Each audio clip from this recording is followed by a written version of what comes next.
Capítulo 13. Reencarnação. Segunda parte do capítulo 13. 13.8. E, modificando o tom de voz, acrescentou: Admito, esteja eu sob fortes desequilíbrios nervosos, sem atinar com o motivo. Por que não se submeter ao necessário tratamento médico? Perguntou a esposa afetuosa.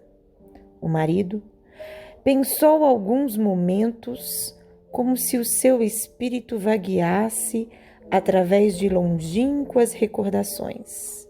Em seguida, fixando na companheira os olhos muito brilhantes, acentuou: Talvez não precise recorrer a facultativos. É possível que o nosso filhinho esteja com a razão. As lutas grosseiras do mundo impuseram-me o esquecimento da fé em Deus. Há quantos anos terei abandonado a oração?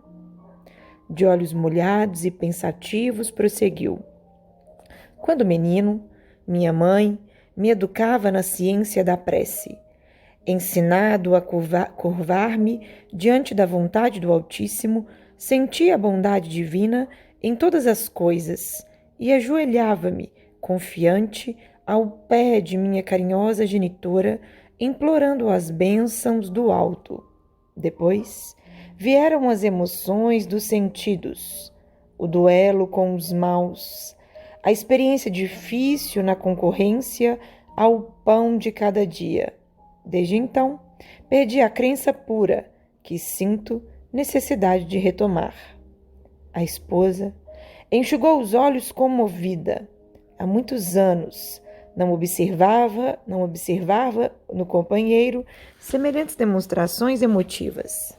Ergueu-se emocionada e falou com ternura: Volte hoje mais cedo para orarmos juntos. E procurando imprimir notas de alegria à conversação, chamou o filhinho a pronunciar-se, acrescentando: 3.9. Hoje, Joãozinho, papai rezará conosco. Iluminou-se o semblante do pequenino de intraduzível alacridade. Contemplou a mãezinha, enternecido, e observou: Então, mamãe, farei todas as orações que eu já sei. Após o jantar, experimentando disposições diferentes, Adelino despediu-se com delicadeza que Herculano classificou de inabitual. Alexandre, muito satisfeito, asseverou, depois de restituir a criança aos cuidados maternos: Felizmente, nossos serviços preparatórios desdobram-se com excelentes promessas. Conseguimos bastante em reduzidos minutos. De minha parte, imensa era a surpresa que me invadiu o espírito. Por que tamanhos cuidados? Alexandre e outros benfeitores espirituais, tão elevados quanto ele mesmo, não poderiam organizar todos os serviços atinentes à reencarnação de Segismundo? Não eram senhores de grande poder sobre todos os obstáculos? Todavia, dando-me a ideia de que desejava responder às minhas interrogações íntimas, o instrutor afavelmente falou a Herculano nestes termos: Não devemos e nem podemos forçar a ninguém e precisamos das boas disposições de Adelino para o trabalho a fazer. Em seguida, passou a orientar Segismundo relativamente à conduta mental, aconselhando-o a preparar-se com todos os recursos ao seu alcance para o êxito na experiência próxima. Outros amigos espirituais das personagens daquele drama entre duas esferas também chegaram ao ninho doméstico, acentuando-se a alegria da camaradagem fraternal. A presença do meu instrutor parecia incentivo a contentamento geral. Alexandre sabia conduzir a palestra elevada e comunicava seu valioso otimismo a todos os companheiros. Comentava-se a dificuldade da reencarnação, em vista dos conflitos vibratórios causados pela incompreensão das criaturas terrestres, quando o chefe da casa voltou ao lar, interessado em cultivar as doces emoções daquele dia. 3.10. Agradavelmente surpreendidos, a esposa e o filhinho fizeram-lhe muita festa, encetando nova conversação confortadora e educativa. Fez-se mais de 1 hora de boa leitura e excelentes trocas de ideias, renovando Adelino os seus propósitos de reaver a serenidade íntima, por intermédio de maior comunhão espiritual com a pequena família. Quando a mãezinha dedicada lembrou ao pequeno a necessidade de recolher-se, Joãozinho recordou a promessa paternal e indagou: Papai, sabe o que devemos fazer antes da oração? O chefe da casa sorriu e pediu-lhe explicações. O menino, com assombrosa vivacidade, esclareceu: Diz mamãe que devemos chamar os mensageiros de Deus para que nos assistam. Pois bem, tornou o genitor bem-humorado, chame por eles em nosso favor. O pequeno pronunciou algumas palavras de convite, de mãos postas, e em seguida encaminharam-se os 3 para o aposento íntimo. Alexandre, que parecia muito satisfeito com a lembrança espontânea do pequenino, disse-nos então: Estamos convidados a participar das suas mais íntimas orações. Acompanhemo-los. Naquele momento, nosso grupo estava acrescido de 3 entidades amigas de Raquel, que tinham vindo até ali igualmente convocadas pela dedicação de Herculano, a fim de cooperarem na solução do assunto. O quadro interior era dos mais comoventes.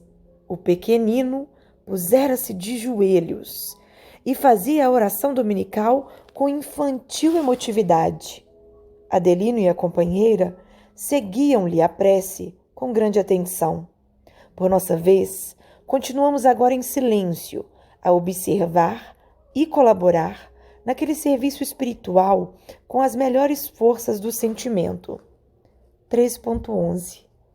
Notei que a esposa se achava rodeada de intensa luminosidade, que, partindo de seu coração, envolvia o esposo e o pequenino em suaves irradiações.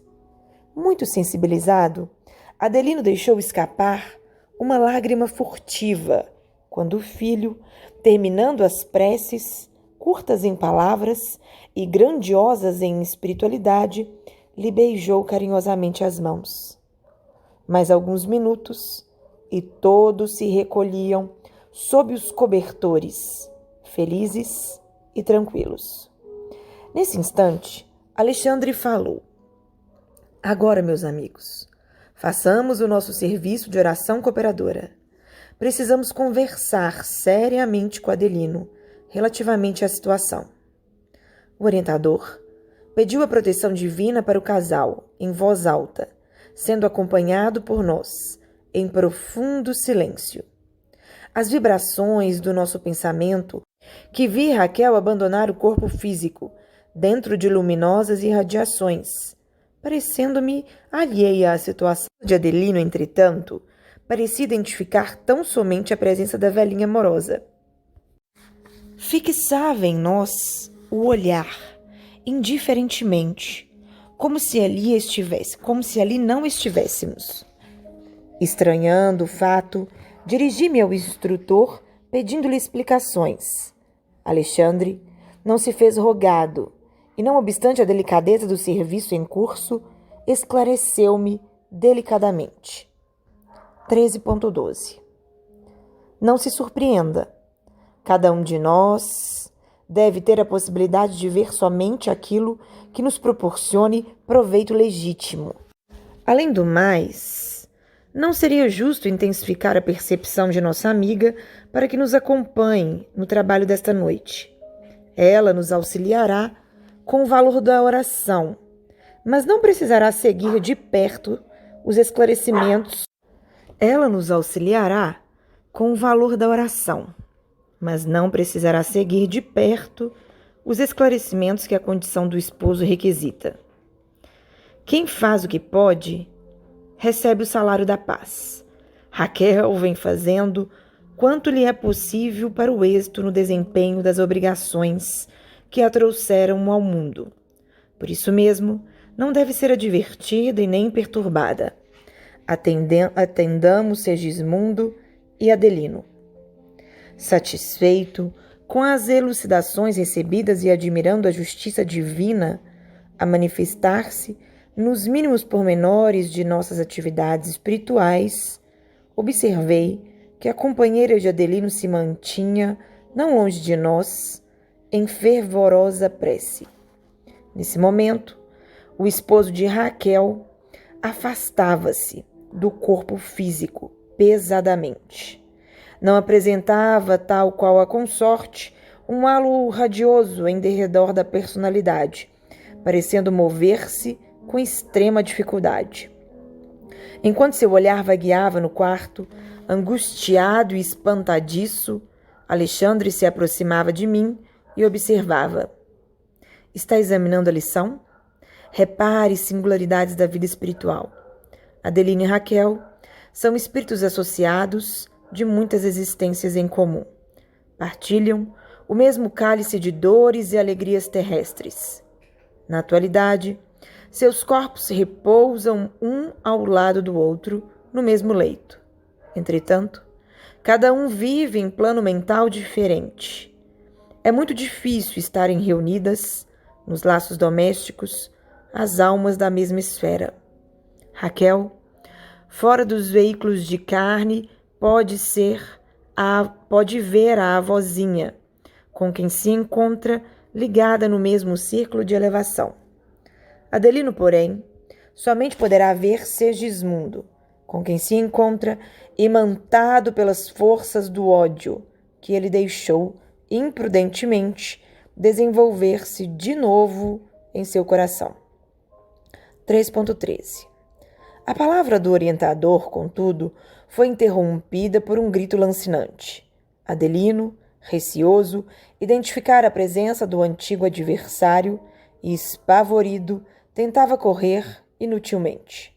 Movimentava-se com dificuldade, ansioso de retomar o corpo físico à maneira de criança medrosa procurando um refúgio.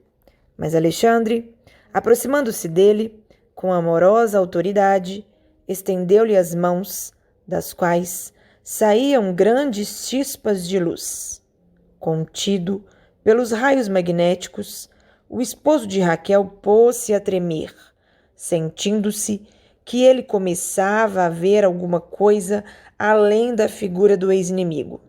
Aos poucos, em vista das vigorosas emissões magnéticas de Alexandre, ele pôde ver nosso venerável orientador, com quem passou a sintonizar diretamente e caiu de joelhos em convulsivo pranto. Observei o pensamento de Adelino naquela hora comovedora e percebi que ele associava a visão radiosa às preces do filhinho. Ele via ali a estranha figura de Segismundo e a resplandecente presença de Alexandre e fazia intraduzível esforço para recordar-se de alguma coisa do passado distante que a sua memória não conseguia situar com exatidão. Supôs, naturalmente, que o nosso mentor devia ser um emissário do céu para salvá-lo dos pesadelos cruéis e ofuscado pela intensa luz, soluçava, genuflexo, entre o medo e o júbilo, suplicando paz e proteção. O bondoso instrutor dirigiu-se para ele com serenidade de um pai carinhoso e experiente, e levantando-o, exclamou: Adelino, guarda a paz que te trazemos, em nome do Senhor. E abraçando-o de encontro ao peito amigo, continuou: Que temes, meu irmão? Ergueu ele os olhos lacrimosos e, indicando Segismundo, triste, alegou sentidamente: Mensageiro de Deus, livrai-me deste pesadelo infeliz. Se viestes, trazido pelas orações de meu filho inocente, ajudai-me por caridade. 3.14. E apontando o pobre amigo, continuava: este fantasma enlouquece-me, sinto-me doente, desventurado. Alexandre, porém, fixando-o firmemente, indagou: é assim que recebe os irmãos mais infelizes?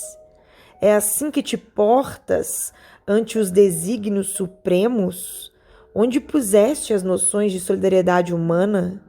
Por que fugir aos mais infortunados da sorte? É sempre muito fácil amar os amigos, admirar os bons, compreender os inteligentes, defender os familiares, entronizar as afeições, conservar os que nos estimam, louvar os justos e exaltar os heróis conhecidos. Mas, se somos respeitáveis em semelhantes posições íntimas, é preciso reconhecer que elas traduzem serviço realizado em nosso processo evolutivo. Nós, porém, meu amigo, ainda não alcançamos a redenção final. Por isso mesmo, a tempestade é nossa benfeitora, a dificuldade, nossa mestra, o adversário, instrutor eficiente. Modifica as vibrações de teus pensamentos. Recebe com caridade o mendigo que te bate à porta, quando não tenhas adquirido ainda bastante luz para recebê-lo com o amor que Jesus nos ensinou. Impressionado com as palavras ouvidas, pronunciadas com inflexão de ternura paternal, Adelino, em lágrimas copiosas, voltou-se para Segismundo, encarando-o de frente. Alexandre, como se lhe aproveitasse a nova atitude, acentuou: contempla o pobrezinho que te pede socorro. Observa-lhe o estado de humildade e necessidade. Imagina-te na posição dele e reflete. Não te doeria a indiferença dos outros? Não te dilaceraria a alma a crueldade alheia? Estimarias que alguém te classificasse de fantasma tão só pelas suas demonstrações de sofrimento? Adelino, meu amigo, abre as portas do coração aos que te procuram em nome do poderoso Pai. 3.15. O interpelado voltou-se, qual criança medrosa, e fixando o mentor generoso falou: ó mensageiro dos céus, tenho medo, muito medo. Algo existe entre este homem de sombra e eu, compelindo-me à profunda aversão. Creio que ele deseja roubar-me a vida, aniquilar a minha felicidade doméstica, envenenar-me o coração para sempre. Compreendi que a aproximação de Segismundo despertava em Adelino, reencarnado, as reminiscências do passado sombrio. Ele, a vítima de outro tempo, não conseguia localizar os fatos vividos, mas experimentava, no plano emotivo, as recordações imprecisas dos acontecimentos, cheias de ansiedades dolorosas. Fim do ligeiro intervalo, Alexandre objetou: não deves permitir a intromissão de forças negativas e destruidoras no campo íntimo da alma. É sempre possível transformar o mal em bem, quando há firme disposição da criatura no serviço de fidelidade ao Senhor. Considera, meu amigo, as grandes verdades da vida eterna. Ainda que este irmão te procurasse na condição de um adversário, ainda que ele te buscasse como inimigo feroz, deverias abrir-lhe o espírito fraternal. Toda reconciliação é difícil quando somos ignorantes na prática do amor. Mas sem a reconciliação humana, jamais seria possível nossa integração gloriosa com a divindade. E porque o esposo de Raquel chorasse copiosamente, o orientador observou: não chores. Equilibra o coração e aproveita a sagrada oportunidade. Adelino, então, enxugou as lágrimas e pediu humilde: auxiliai-me, por amor de Deus. Sentindo-lhe a sinceridade profunda, o instrutor convidou Segismundo a aproximar-se. Ele levantou-se, cambaleante, angustiado.